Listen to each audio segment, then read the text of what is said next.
If you happen to encounter my art, you are seeing my courage. Man, do you know what it takes? What courage, what fortitude, what resilience it takes to start over?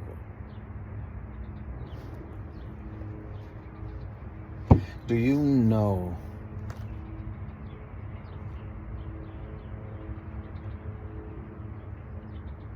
what mental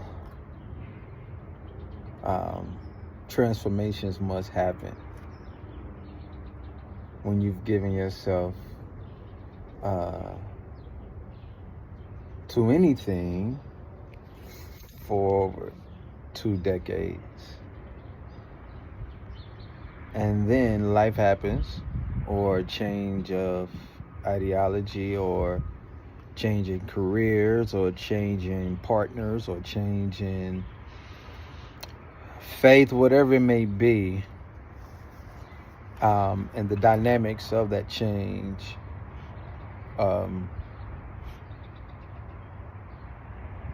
means that you have to start over.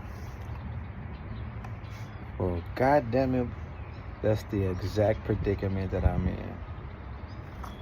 But, like my father, I got 9 motherfucking lives. Let me elaborate. Hold on, let me let him out. Sosie, come on.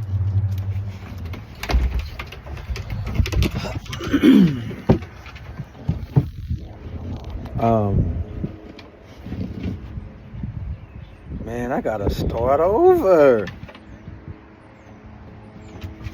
I gotta fucking start over.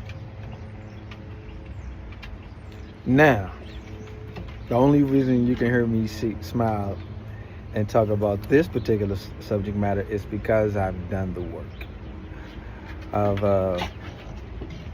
I see a therapist at least once a month. Sometimes it was a time where I was seeing her twice a month. And part of that therapy was learning how to not cry over spilled milk. Right? As Eckhart Tolle would say,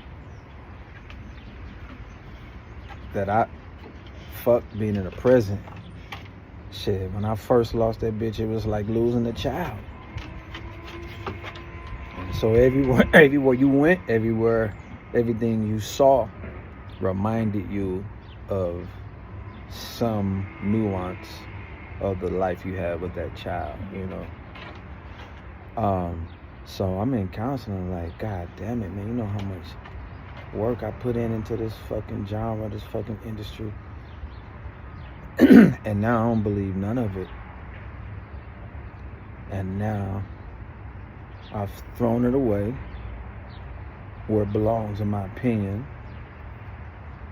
So all of my connects, all of the A&Rs, all of the producers, all of the managers, all of the talent reps, all of, you know, you name it, from accountants to financial to CEOs to you goddamn name it.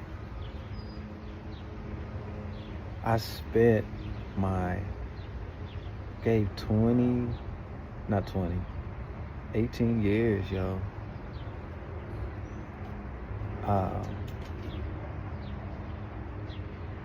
To something that is not benefiting me anymore. Right? So if you are a goddamn painter, well, let me say that's not really a true statement, because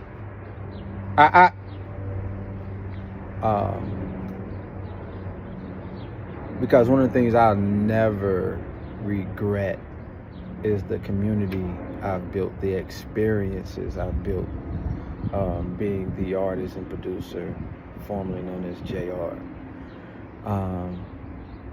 some of the artists and friendships I've made from that world are still my people, dog, still my dogs to this day. And I would say if our relationship has been severed or because of my change or lack of faith, then what we had was Zeus. God, I always do this. Get back up here. Our relationship was superficial anyway because it was built on, a belief system, which is superficial. When that stops, that means that friendship stops, right? But I'm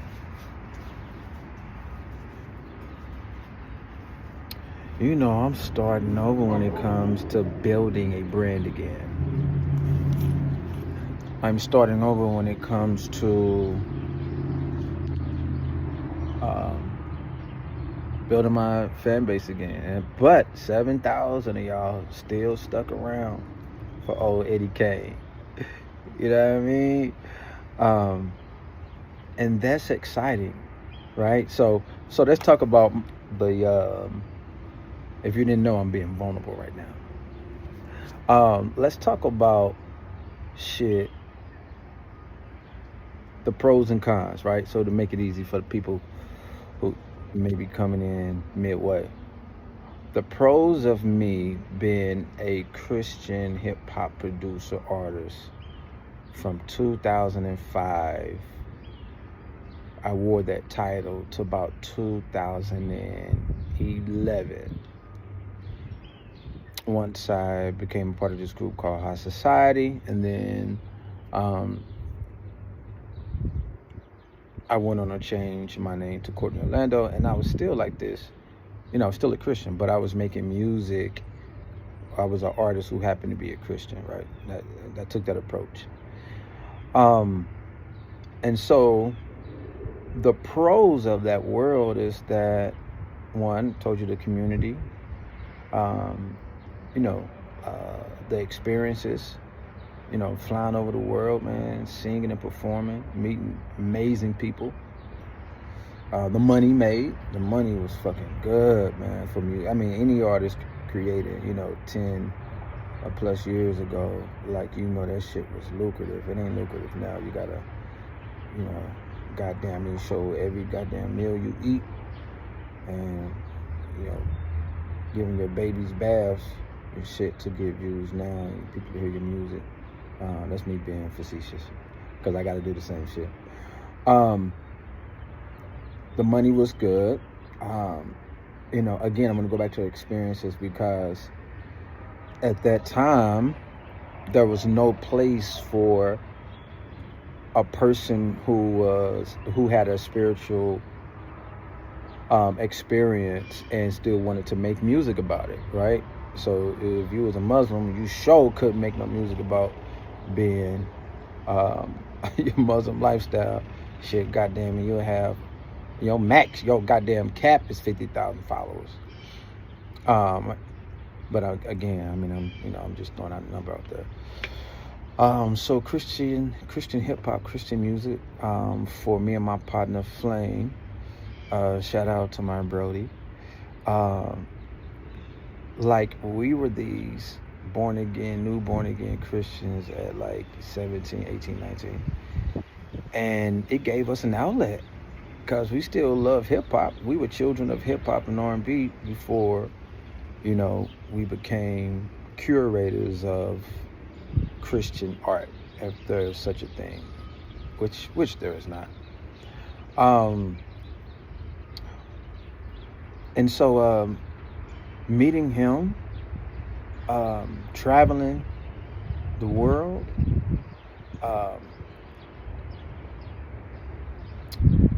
building friendships and connections that still translate outside of industry, those are invaluable. The lessons I learned as a businessman, learning how to get my publishing shit right, dealing with my former label, Goddamn, you was in lawsuits and all type of shit. So you learning what not to do. You learning from the mistakes, that labels make, that we all make at certain stages in our careers.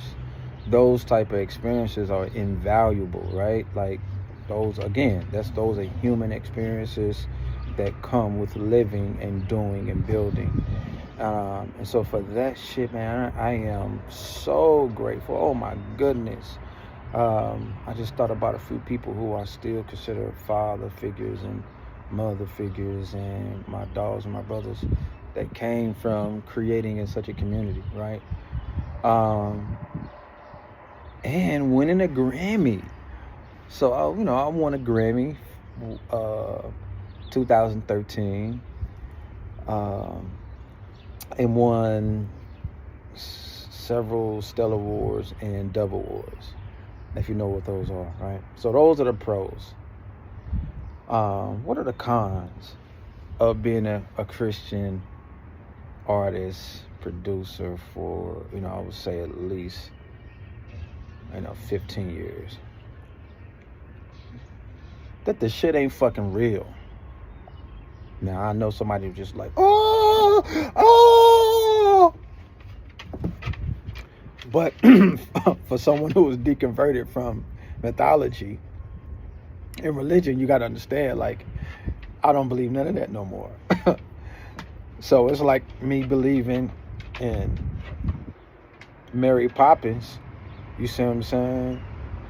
And believing that some part of the world, like, taking up that whole story and embodying that, only for someone to be like, hey, nigga, Mary Poppins ain't real, cuz.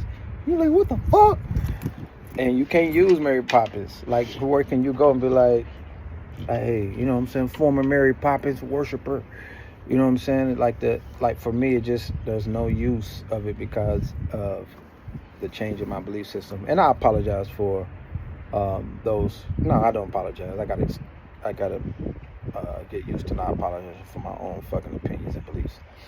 But I even make this video because I wanted to share just a little bit of the thought pattern that goes through someone's mind who may be starting over.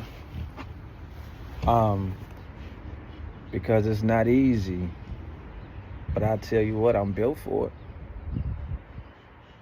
Shit. And if you don't think I'm built for it, just stick around, because the next 12 months are about to get sticky. And there's a reason why I've won all those awards. There's a reason why I'm good, no matter what fucking industry I'm in. Bring any producer. Bring any songwriter. And I give them all, I run for their fucking money. No lies sold. Ask any of my niggas, no lies are sold.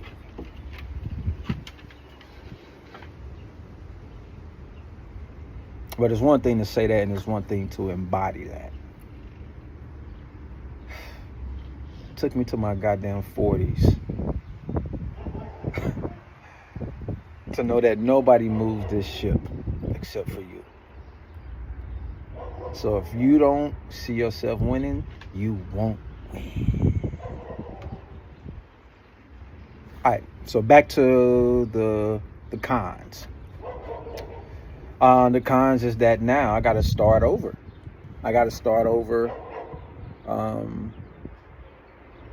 With my network. Right? Some of my network still applies, and some of my partners and some of the people I've made relationships in that world do cross over or compatible, but 85% of them aren't, and so when you mention Courtney Orlando to somebody in the city, they like, who? And it's usually a younger generation, and fuck that, it's everybody, because I had to start over. Now if I say JR, then everybody gonna be like, oh, y'all gonna think, go best friend, go my best, you know what I mean? Or y'all gonna be like, oh, that just for me. Y'all gonna think of those two JRs, which is why we both had to change our name. Fucking JR was a horrible stage name to begin with. I don't know why my label let me keep that. But, you know, shout out to my homie Brad Young, because it's actually short for Johnny Red.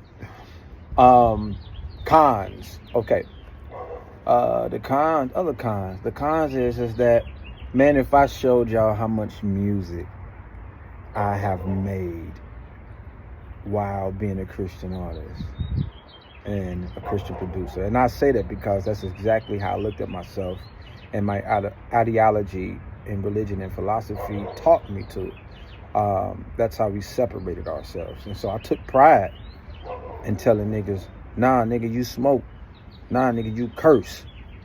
I can't work with you because I'm a Jesus worshiper, nigga, and we perfect. God damn, that's some bullshit. So, okay, cons. ADHD kicking in. So the cons is that the network, I gotta start over. You know what I mean? So I gotta be back at the, you know, the open mics, killing that shit. You know, I gotta take the route of an artist that I'm grooming and getting ready for her launch right now. And I say that with honor, because to perform at any facet, to have the will and the wherewithal and the ability is a blessing, whether I'm getting paid for it or not. But the weight of fucking starting over. Hey guys, I've been in this bitch for 20 fucking years. You know what I mean? I'm gonna sing this song for you. Hey, get the fuck out of here, man. God damn. But I love it. I owe it to myself. Like you owe it to yourself, right? If you are as good as I am, and I'm not saying that with no cap. I'm not saying that to brag. But when you are as good as you are in the thing that you do, and you've excelled, you know, for the most part of your life in the industry, and all of a sudden, I'll just say porn. Let's just say you killing the porn game. God damn it, you going to the freaky award shows, and you getting awards left and right. And then you become like, you know, an insurance salesman. You know, you know what I'm saying? Like, how the fuck them skills ain't gonna transfer? You know what I mean? And so this kind of like, I know that it may be a bad analogy, but it feels like the teacher is going in to the students and saying, hey guys, what are we doing today? You know what I mean? He's sitting in the fucking seat next to him. But I say that to also say, let me stay on these fucking cons. Did I say the main? I'm gonna go back. Another con is that this shit ain't real. And I know I got a channel called Where the Ghost Can Get It on YouTube. Follow that. But that's a fucking major con.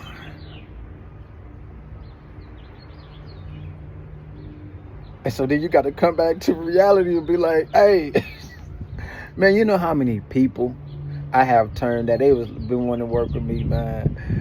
Niggas been wanting to work with me. And I would literally be like, I can't cause you smoke. And now I smoke every day. I can't cause you curse. I can't cause you got a divorce. I ain't got a divorce, love my wife. Ain't fucking going nowhere. I can't cause you had sex out of marriage. I mean, you name the fucking hypocrisy. And that's why I couldn't create with you. God damn it, that's shameful. Like, you know how many people I be having to be like, yo, forgive me for being such a pious, hypocritical asshole decade ago. Why should I be doing this? Why should I be telling people I'm sorry for not making music with you because you couldn't figure out your marriage? Or because, goddamn it, you wanted to have sex?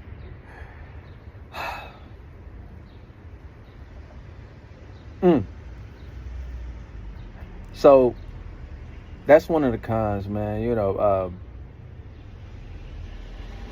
being around, but not being around for so long.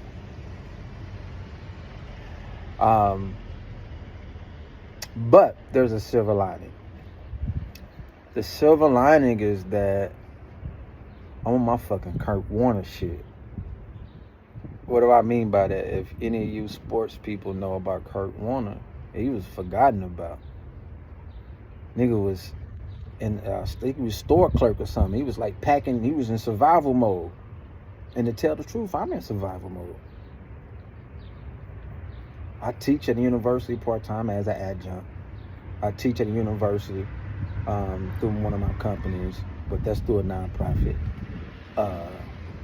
Uber on the side, publishing on the side. Got a studio in my crib, sessions here and there. But them former glories as JR, that shit is gone. That shit is dead. So I set that up to say this.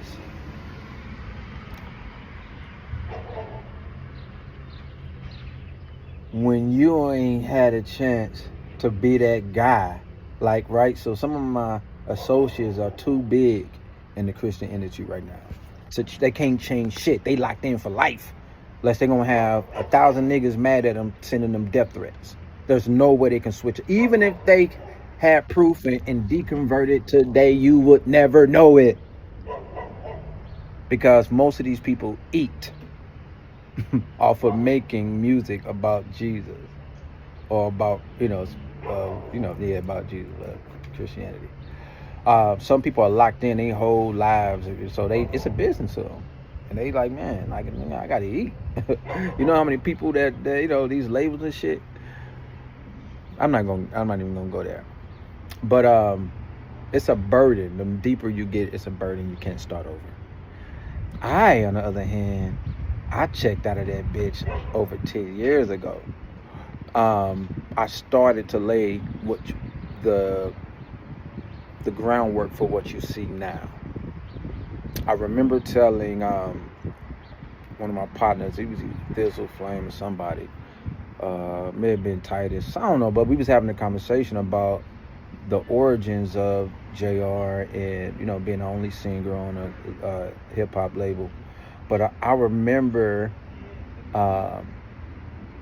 me having this conversation with my homegirl, Jay. And she's also a singer-songwriter. I think she's still a gospel artist. But she was like, bruh, it feel like when you finally start popping in this, like became that nigga in CHH, you bowed out. And I told her, I said, that's because I didn't like my trajectory. Man, I'm from Berkeley, motherfucking Missouri. And if my mama watching this, as I use profanity, I remember her, this is my ADHD kicking in, but it's a good story. My mama, it was me and my brother, and we was watching Kid and Play. And it was the one where Full Force was on it. Oh, I'm giving my age. God damn. But we was watching Kid and Play, and they on a particular thing, Full Force, they was like, these motherfuckers better not be around here. You know what I'm saying? They just using mad profanity. And my mom was like, ooh, I'm so glad my baby was uncurse like that. And me and my brothers looking at each other like. But I'm back to B&B. I'm back to, I've been censoring myself for so goddamn long I'm not censoring myself for nobody except for, when it's time to be professional and, in a setting like my students or children like that. But when it comes to my art, my regular stuff, I say what the fuck I want. And if somebody don't like it, it's 1,000,001 goddamn pages to follow.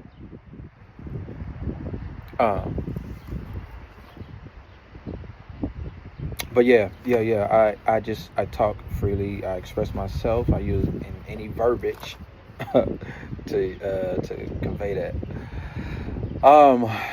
But yeah, man, so I'm starting over. I didn't like where I was going because my audience, I never really wanted to sing to to just Christians, let alone fucking youth groups. You see what I'm saying? My audience has always been my people, has always been the world, has always been lovers of music, lovers of art. You know what I mean? Like I'm fully cultured in this shit. You know what I mean? But Like Jay-Z had to tell O.J. Simpson on 444, nigga, you still nigga. I'm still that dude that know what it is to get it how I live. I'm still that dude who knows what it is to fight even within family dysfunction, to pick up the mantle as the oldest son, to be in these motherfucking streets with niggas who got bodies, to be with single mamas, to be with the worst of the worst, to the best of the best. I've been there. It's my life. I'll continue to do it. So if that ain't coming through my music, if it ain't coming through my leadership and my art, then I'm fucking out of pocket. And that's where I was. So I was like, deuces, I ain't signed up for this shit. And of course, when you lead a flock, what they call that, you're a black sheep. And I wear that proudly. Because I'll take being a free thinker over group thought any day.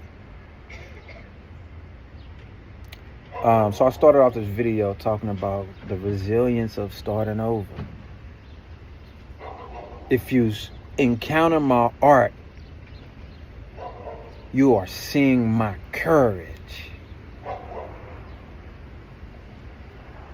Because when you've had so much success and come from where I come from, you don't start over. You just get another fucking job.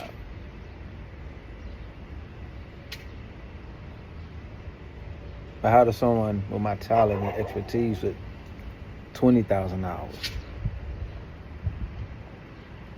just won an award for the third film I've scored? Never been in film school.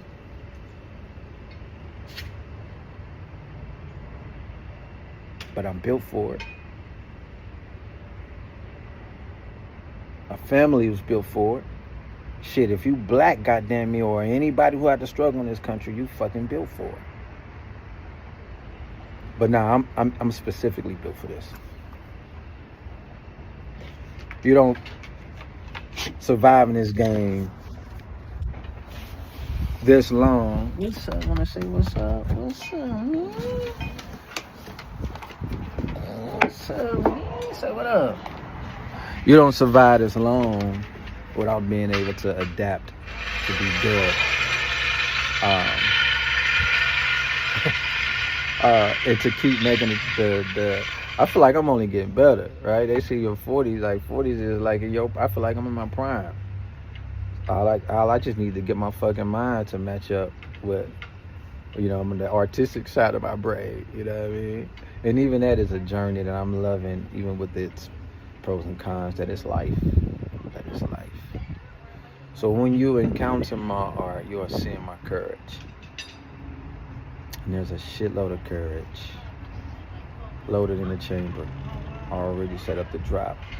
If you've been following me, stay tuned. It ain't about me.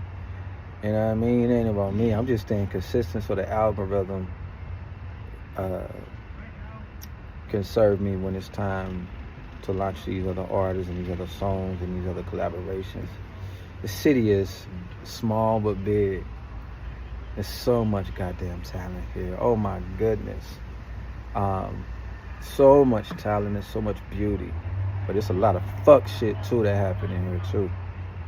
And been here this long and still can't put my finger right on it. But I know it starts with change of leadership. I know it starts with out the box thinking. And it's gonna take community. It's gonna take community. Let's get it, man. Let's get it. And shit, if you're trying to work, hit me up. You know what I mean? Gospel, alternative, soul, hip hop, trap. I don't really fuck with the drill too much. Not really the trap too much, even though I'm on my beat. That's it. But R&B, like, get at me, man. That's work. But only if you dope. If you mediocre, need not apply. Need not apply. I'm Courtney Orlando, aka JR. Thanks for tuning in. Deuces.